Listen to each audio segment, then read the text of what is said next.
안녕하세요. 영화 비평 중독가 해독입니다. 오늘은 여러분과 함께 영화 비평 방법에 대해서, 특히 장르론에 대해서 말씀드리고자 합니다.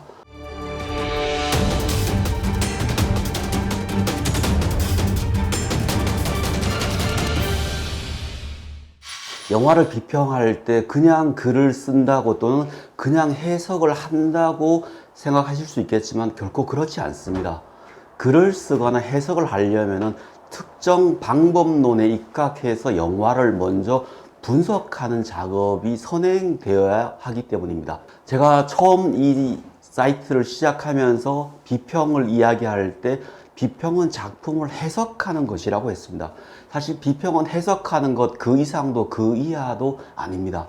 그런데 문제는 해석할 때 나만의 해석 또는 깊이 있는 해석, 독창적 해석이 되려면은 공부를 많이 해야 되고, 그 공부라는 게 결국은 많은 공부 가운데 비평 방법론에 대한 공부가 중요합니다. 비평은 결국 작품의 의미를 깊이 있게 바라보고 분석하는 겁니다. 그래서 타인이 보지 못하는 그 무엇을 비평가가 봐서 타인들에게 알게 해주고, 그렇게 함으로써 설득시키는 작업입니다.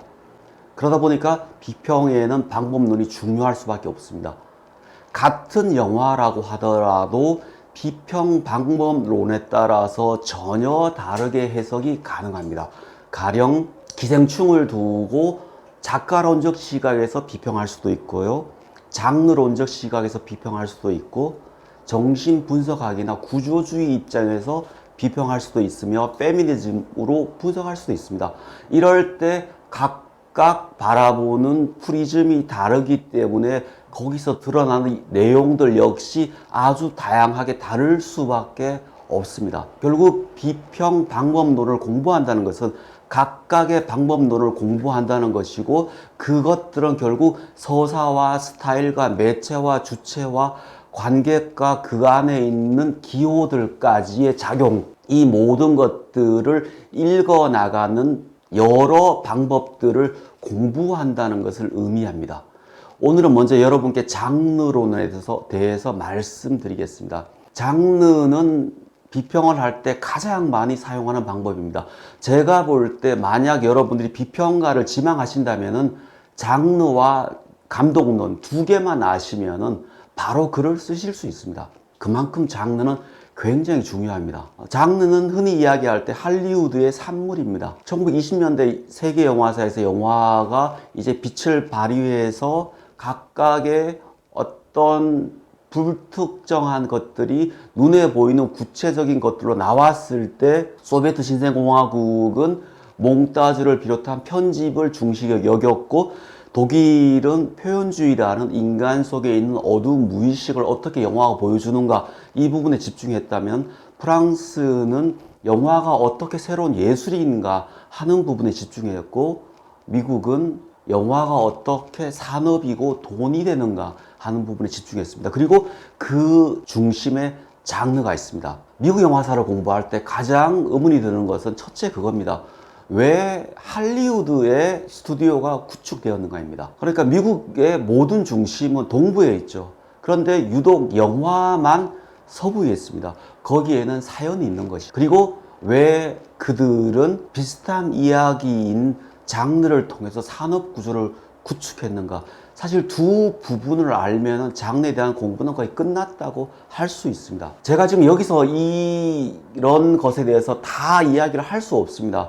결국은 장르에 대한 공부는 저는 그냥 여러분께 장르란 이러이러한 공부를 하는 것이고, 이렇게 해서 중요하다 정도만 말씀드리는 것이고, 장르에 대한 관심이 있으시면 결국은 책을 읽으셔야 됩니다. 제가 권하고 싶은 책 중에 하나는 아모르문디 영화총서 중에 나온 정영권 선생이 쓴 영화 장르 이해가 있습니다. 이 책은 한국에서 발매된 장르에 대한 책 중에 거의 최고 수준으로 잘 요약된 책입니다. 이 책은 장점은 이 책 한 권만 읽으면 장르에 대한 역사와 이론과 변화와 여러 장르의 양상까지 알 수 있습니다. 다만 책이 문고판 짧기 때문에 그것만 읽어서는 통달할 수 없고 다시 또 두꺼운 여러 책들을 읽어야 되는데, 저는 영화 장르에 대한 이해로서 첫 시작을 이 책으로 하면은 굉장히 좋은 발걸음을 뗄 수 있다라고 생각합니다. 그리고 이 책을 읽고 나서는 여러 각각 장르에 대한 책이거나 또는 장르의 역사, 장르의 이론에 대한 책을 읽으시면 여러분들이 조금 더 많은 지식을 갖출 것이라고 생각합니다. 저는 지금부터 장르에 대해서 아주 간단한 이야기만 몇 개 드리겠습니다. 장르는 기본적으로, 제가 이해한 장르는 제작사와 관객의 약속입니다. 그러니까 어떻게 보면 제작사와 관객이 짜고 치는 고스톱입니다.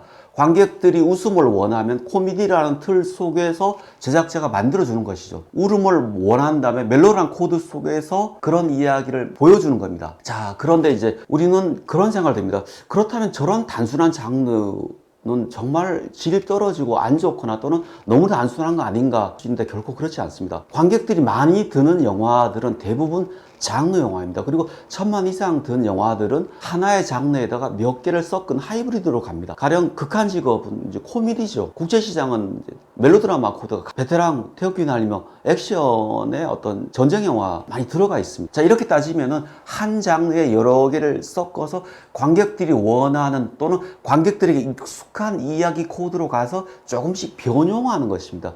그래서 장르 만드는 게 결코 쉽지 않습니다. 흔히 이야기할 때 장르 영화는 만들기가 쉽고 그 반대편에 있는 게 예술 영화다 라면서 예술 영화를 굉장히 새로운 영화, 실험적 영화라고 평가하는데, 그 말이 틀린 것은 아니지만은 예술 영화 못지않게 장르 영화도 굉장히 어렵습니다. 만약에 제가 만약에 감독이라면 장르 영화 만들래, 예술 영화 만들래 물으면 저는 예술 영화 만들 겁니다. 왜? 저는 예술 영화가 만드는 게 더 쉽다고 생각하기 때문입니다. 자, 그래서 우리는 이제까지 장르 영화를 많이 비하해 왔습니다. 비하한 가장 큰 이유가 장르 영화는 뻔하다는 것입니다. 우리는 진지하게 물어봐야 됩니다. 장르 영화 정말 뻔한가? 그 뻔하다면 그 뻔한 장르 영화를 통해서 누구나 다 만들어서 돈을 벌 수 있죠. 결코 그렇지 않습니다. 실패하는 숱한 장르 영화가 있습니다. 그리고 제가 볼 때 장르 영화에서 가장 중요한 것은, 장르는 기본적으로 좋아하는 사람들이 있죠. 300만, 400만 정도가 들 수 있는. 그렇게 보면은 지금 우리나라에서 이렇게 많은 남녀, 지역, 학벌, 여러 종교 갈등이 있는 상황에서 그 안에 300만, 400만, 더 넘어가면 1000만이 들 수 있는 그 장르 영화 속에 들어있는 우리 사회의 집단 무의식, 또는 그 무의식이 흘러가는 안테나를 바로 이런 장르 영화들이 보여준다는 겁니다. 그래서 저는 장르 영화를 연구하는 게 굉장히 중요하다고 생각합니다. 그럼에도 불구하고 우리가 장르를 가지고 또 한편으로 비판할 수 있습니다. 그러니까 장르 속에 들어있는 그 시대에 소통하는 집단 무의식을 보면서 그 시대에 소통하는 그 무엇을 영화를 통해서 우리는 비판할 수 있습니다. 가장 많이 하는 게 미국의 서부극이죠. 서부극은 문명과 야만, 백인과 인디언, 이런 여러 이항 대립적 구도를 가지고 있으면서 결국은 미국 백인이 광활한 인디안의 야만을 문명화시켰다라고 정당화시키죠. 프론티어 정신이라는 것들까지 더 씌워서요. 그리고 그런 서부극이 끝나니까 70년대에 스타워즈 식으로 다시 나와서 이제 SF가 나오죠. 결국 제가 이해하는 SF는 서부극의 우주 버전입니다. 그래서 이 복장들을 보면은, 스타워즈를 보면은 한 솔로가 똑같은 겉맨 복장을 입고 나오죠. 그들이 볼 때는 이제 서부는 사라졌죠. 문명화됐으니까. 그리고 그 서부의 메타포로 거친 야생의 야만의 우주로 나가서 미국 백인이 이제 우주를 지배하는 영화가 SF 영화인 것이죠. 그렇게 봤을 때 우리는 서부극, SF, 수정 서부극, 이런 이야기만 가지고도 정말 많은 이야기를 할 수 있고, 그리고 가령 아바타를 가지고 서부극 컨벤션을 어떻게 변용해서 만들었는가. 그렇지만 그 안에, 그래서 결국은 수정 웨스턴처럼 영화를 만들었지만 그 안에 있는 백인 메시아주의는 여전하다는 것을 보면서 우리는 정말로 많은 생각들을 할 수 있습니다. 언어 역시 그들이 본 언어는 영어 중심이고 영어가 최고의 언어였죠. 이 모든 것들을 다양하게 비판할 수 있는 키워드가 바로 서부극이기 때문에 서부극의 역사와 SF까지 아우르면 우리는 아바타를 전혀 다른 시각에서도 볼 수 있지 않을까, 그런 생각을 합니다. 그리고 미국에서 장르를 만들었지만 그 장르를 우리는 비틀 수 있습니다. 가령 지금 한국에서 그 장르를 가장 잘 비트는 게 바로 봉준호죠. 그래서 봉준호가 하나의 장르다라고 이야기하는 게, 봉준호는 기본적으로 코미디와 서스펜스 스릴러의 기법을 가지고 와서 웃음과 공포를 같이 한 영화 속에, 그러니까 가장 어려운 웃음과 공포를 잘 버무려서 영화 속으로 끌고 가다가 결국은 자신이 하고 싶은 말을 확 한 방에 내질러 버리는 그런 솜씨로서는 거의 뭐 지금 최고의 감독인 것이죠. 결국 봉준호는 그런 미국에서 익숙한 장르를 가지고 와서 거기에 다시 재난 영화라는 어떤 공식을 가지고 와서 지금 필요한 우리 시대의 이야기를 하고 있기 때문에, 놀랍게도 예술 영화의 최고 교두보인 칸과 대중영화의 가장 높은 진지인 아카데미까지 점령하는 그런 어떤 틀을, 또는 그런 영화를 만든 아주 혁신적인 감독이 될 수 있었습니다. 자, 장르란 무엇인가 물으면 사실 대답하기가 어렵습니다. 장르만큼 정의하기가 어려운 것도 없습니다. 그리고 장르 책을 보면 장르를 연구한 학자들마다 결국은 이제 여러 이렇게 합의가 안 되고 계속 갈등을 해요. 그래서 여러분들 장르에 관심이 있으면 보통 이제 3가지 정도 책을, 그 미국 학자 책을 볼 건데, 그들 안에서도 예를 들어 필립 노아르가 장르인가, 하나의 스타일인가, 멜로드라마는 장르인가, 모든 영화에 깔려있는 기본적인 어떤 베이스인가, 이걸 가지고 막 논쟁을 하거든요. 그래서 장르만큼 어려운 게 없습니다. 그래서 제가 볼 때는 이 모든 것들 다 받아들이려고 하실 필요가 없습니다. 단지 장르는 서사와 스타일과 컨벤션과 아이콘에서 같지만은, 그렇지만 끊임없이 변형한다는 건데, 사실 이것도 같은 말이 될 수가 없습니다. 서부극은 스타일과 스토리와 컨벤션과 아이콘이 같지만은 공포 영화는 또 달라요. 코미디는 완전히 달라져 버립니다. 멜로도 꽤 달라요. 그렇기 때문에 장르는 이론이라는 게 사실은 하나로 합의될 수가 없는 겁니다. 그렇지만 저는 장르가 굉장히 중요한 게, 제가 중요하게 여기는 딱 하나입니다. 장르를 보면 그 시대 사람들의 집단 무의식적 욕망이 보이고, 그리고 그 사회가 어떻게 흘러갈지 그 방향성이 보인다는 겁니다. 그래서 결국 장르는 생성하고 변화되고 발전하고 소멸되고 다시 재생성합니다.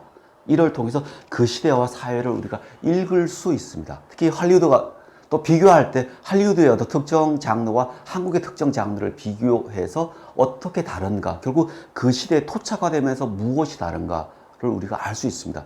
그리고 장르에 익숙해지시면은 미국의 가장 유명한 어떤 액션 영화를 만드는 감독과 한국의 유승환의 영화를 비교해서 어떻게 다 같고 다른가 하는 것들을 통해서 여러분들의 영화에 대한 궁금증을 푸실 수 있습니다. 그래서 영화를 비평할 때 가장 기본이 되는 방법로는 제가 볼 때는 장르입니다.